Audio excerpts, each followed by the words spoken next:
Samsung સ્માર્ટફોનનો ઉપયોગ કરતા કરોડો લોકો માટે સરકાર તરફથી એલર્ટ આવ્યું છે અને આ ભારતમાં સેમસંગ સ્માર્ટફોનનો ઉપયોગ કરતા યુઝર માટે સરકારે ચેતવણી જાહેર કરી છે કે આ યુઝરને તેમના સ્માર્ટફોનને તાત્કાલિક અપડેટ કરવા માટે કહેવામાં આવ્યું છે કે આવા યુઝર્સ માટે ખાસ ચેતવણી computer emergency response team of ઇન્ડિયાનો એટલે કે CRNC અને સેમસંગ યુઝર સુરક્ષા જોખમની ટાંકી તેમના સ્માર્ટફોનનો અપડેટ કરવા જણાવ્યું છે કે આ એલર્ટને સેમસંગના તેમજ યુઝર માટે જેમાં ફોનમાં હાલમાં એન્ડ્રોઇડ 11, 12, 13, 14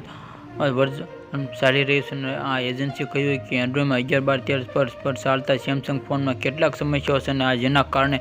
હેકર્સ તમારા ફોનમાં ઘૂસી થઈ શકે અને સરકારી ચેતવણી હળવાથી ન લો અને CRTC દ્વારા જાહેર કરવામાં આવેલી ચેતવણી હાઈકોર્ટ વોર્નિંગ કેટેગરીની છે. આના અર્થ છે કે જે એન્ડ્રોઇડ વર્ઝન 11 થી 14 સેમસંગના સ્માર્ટફોન ચલાવી રહ્યા હોય તમારે આ સેમસંગ બિલકુલ હળવાથી ન લેવી જોઈએ અને આવા તમારા યુઝર સરકારી ચેતવણી પર તાત્કાલિક પગલાં લેવા જોઈએ અને તેમના સ્માર્ટફોન અપડેટ કરવા જોઈએ. Subscribe my channel.